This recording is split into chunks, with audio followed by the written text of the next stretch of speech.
दिल्ली के लोगों को परेशान करने में कोई कसर नहीं छोड़ी। इन्होंने दिल्ली सरकार के बहुत सारे काम रोके। लौटने के बाद अभी कुछ दिन पहले आपने देखा कि मैं और आतिशी जी कुछ सड़कों का मुआयना करने के लिए निकले। लोगों की शिकायतें आ रही थी कि उनके एरिया की सड़कें ख़राब हो गई हैं। इन्होंने नॉर्मल सड़कों का मेंटेनेंस जो होता है, रूटीन मेंटेनेंस, वो भी इन लोगों ने बंद करा दिया था। तो हमने देखा कि सड़कों की हालत अच्छी नहीं थी। तब मैंने आतिशी जी से निवेदन किया था कि विधायकों के साथ और मंत्रियों के साथ सड़कों पे उतर के दिल्ली की सारी जो पीडब्ल्यूडी की सड़कें हैं उनका मुआयना किया जाए और जो जो ख़राब हैं उनको तुरंत प्रभाव से ठीक किया जाए। इस बारे में मैंने आतिशी जी को चिट्ठी भी लिखी थी। तो मुझे खुशी है कि इन लोगों ने, सारे हमारे पार्टी के विधायकों ने, लीडर्स ने और मंत्रियों ने सड़क पे उतर के रात दिन वो इंस्पेक्शन किया है और सड़कों का मुआयना किया है और कितनी ख़राब है, कौन कौन सा काम करने की ज़रूरत है, उस सारी रिपोर्ट एक बनाई है। और रिपेयर का काम भी शुरू हो गया, रिपेयर का, रिकारपेटिंग का। तो मैं आतिशी जी से कहूँगा कि एक बारी आपको वो बता दें।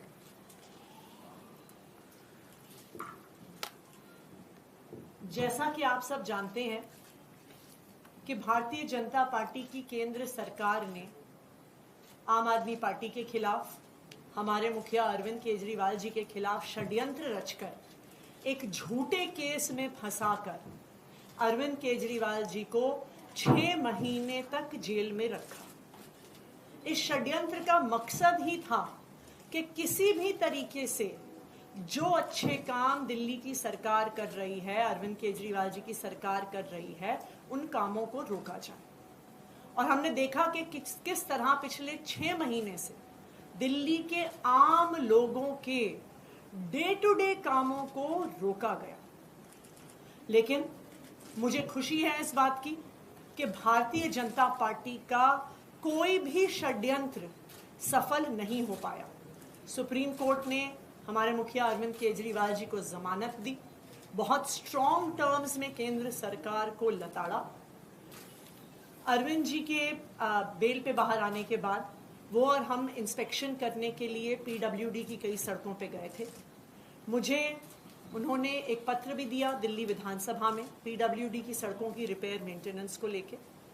उसके बाद से दिल्ली की सरकार तुरंत प्रभाव से युद्ध स्तर पर पीडब्ल्यूडी की सड़कों को ठीक करने का काम कर रही। एक ऑल मिनिस्टर्स मीटिंग बुलाई गई, जिसके बाद दिल्ली सरकार के सारे मंत्री, सारे विधायकों ने, पीडब्ल्यूडी के सारे इंजीनियर्स ने 1 हफ्ते के समय में दिल्ली की सारी पीडब्ल्यूडी की सड़कों का मुआयना किया। पीडब्ल्यूडी के पास दिल्ली की 1400 किलोमीटर की सड़कें हैं और कुल मिला के 7000 किलोमीटर का लेन लेंथ इन सड़कों का है। तो 1 हफ्ते के टाइम स्पैन में ये 7000 किलोमीटर की लेन लेंथ की सड़कों का इंस्पेक्शन हुआ और जो सारा डेटा है वो पीडब्ल्यूडी की ऐप पे लोड किया गया। तो प्रॉपर इंस्पेक्शंस ऑनलाइन, हर पॉटहोल, हर टूटी हुई सड़क की फोटोज ली गई, उनको अपलोड किया गया। जो इन इंस्पेक्शन से निकल कर आया है वो मैं आपसे शेयर करना चाहूंगी और नेक्स्ट स्टेप्स क्या क्या है। इस इंस्पेक्शन से 89 रोड्स को पूरी तरह से रिकारपेटिंग और रीस्ट्रेंथनिंग के लिए आइडेंटिफाई किया गया है। ये तकरीबन 230 किलोमीटर सड़कें हैं, 1240 किलोमीटर की लेन लेंथ है। इन 89 रोड्स में से 74 का टेंडर कर दिया गया है और आने वाले कुछ दिनों में ही इनका काम इन 74 सड़कों का शुरू हो जाएगा। 15 सड़कों का टेंडर इन प्रोसेस है और जैसे ही टेंडर कंप्लीट होगा with in a few weeks in remaining 15 सड़कों का भी काम शुरू हो जाएगा। कुछ ऐसी सड़कें हैं जहां पे पूरी सड़क को रिकारपेट करने की ज़रूरत नहीं है, पूरी सड़क को बनाने की ज़रूरत नहीं है। कुछ पैचेस हैं, कहीं पे 100 मीटर सड़क खराब है, कहीं पे 50 मीटर सड़क खराब है। तो पैचवर्क के लिए 2,53,000 स्क्वायर मीटर्स को आइडेंटिफाई किया गया है पीडब्ल्यूडी की सड़कों में। मुझे खुशी है ये बताते हुए कि with in the last week itself इसमें से 39,500 स्क्वायर मीटर्स का पैचवर्क ऑलरेडी हो चुका है। और बाकी का हमारा टारगेट है दैट बाय 31 अक्टूबर रिमेनिंग जो पैचवर्क है उसको भी पूरा किया जाएगा। इस इंस्पेक्शन में 6,671 पॉट होल्स को आइडेंटिफाई किया गया, जिसमें से 3,454 को ऑलरेडी भर दिया गया है और जो रिमेनिंग 3,217 है उनको भी आने वाले कुछ दिनों में रिपेयर कर दिया जाएगा। हमारी एक इंस्पेक्शन में ये भी एक बात निकल के आई कि कई सारी सड़कें डैमेज्ड हैं क्योंकि वहां पे डीएमआरसी का काम चल रहा है, सराय काले खान के एरिया में आरआरटीएस का काम चल रहा है, डिस्कॉम्स ने कई जगह अपनी लाइंस ले करी हैं। तो जहां जहां पर किसी अन्य एजेंसी के काम के द्वारा की वजह से सड़कें टूटी हुई हैं, with in the next few days in सारी एजेंसीज के साथ हम पीडब्ल्यूडी की मीटिंग करवाएंगे सो दैट जहां पे डीएमआरसी ने रिपेयर करना है उसको भी तुरंत शुरू करवाया जाएगा, जहां पे आरआरटीएस ने रिपेयर करना है उसको भी तुरंत करवाया जाएगा। एक सड़क के बारे में स्पेसिफिकली मैं डिटेल शेयर करना चाहूंगी और वो है new Rohtak road. New Rohtak road जो टिकरी बॉर्डर जाती है नांगलोई मेट्रो स्टेशन से मुंडका होते हुए, वो शायद आज के दिन में दिल्ली की सबसे खराब हालत में सड़क है। उसका रीजन ये है कि न्यू रोहतक रोड के इंटीरियर में बहुत सारी अनऑथराइज्ड कॉलोनीज भी हैं, वहाँ पे पॉपुलेशन बहुत बढ़ी है। सो ओवर टाइम जो वहाँ से पानी निकल कर आता है उसको अकोमोडेट करने के लिए न्यू रोहतक रोड का जो ड्रेन है उसकी कैपेसिटी कम पड़ रही है। दूसरा, इस साल मॉनसून में तकरीबन नॉर्मल से 2 गुना बारिश हुई है। नॉर्मली मॉनसून में दिल्ली में 600 mm बारिश होती है, इस बार 1000 mm से भी ज्यादा बारिश हुई।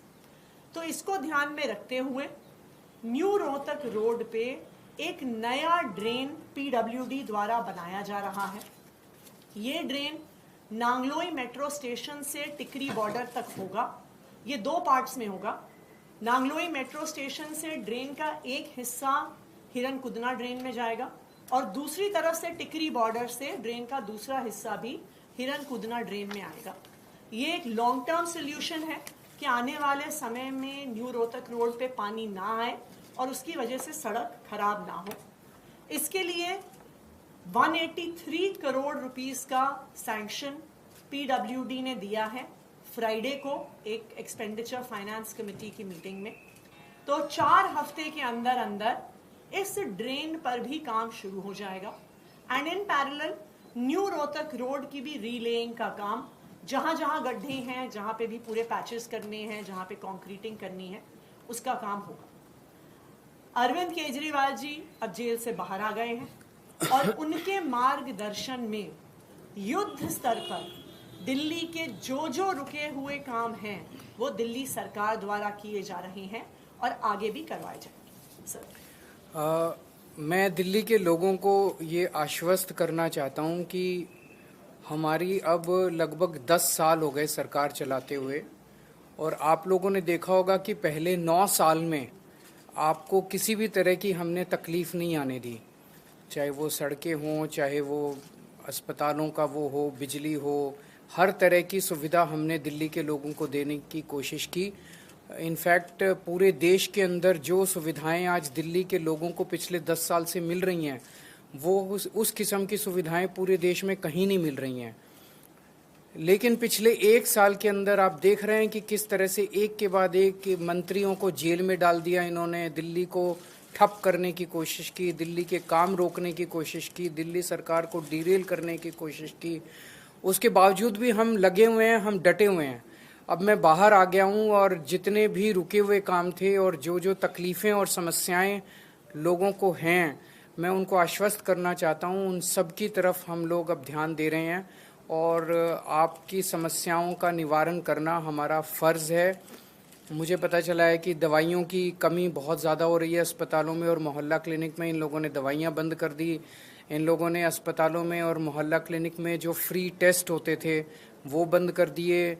इन लोगों ने जो फरिश्ते स्कीम होती थी, जब किसी का एक्सीडेंट हो जाए दिल्ली के अंदर उसको फ्री इलाज होता था, वो बंद कर दिया।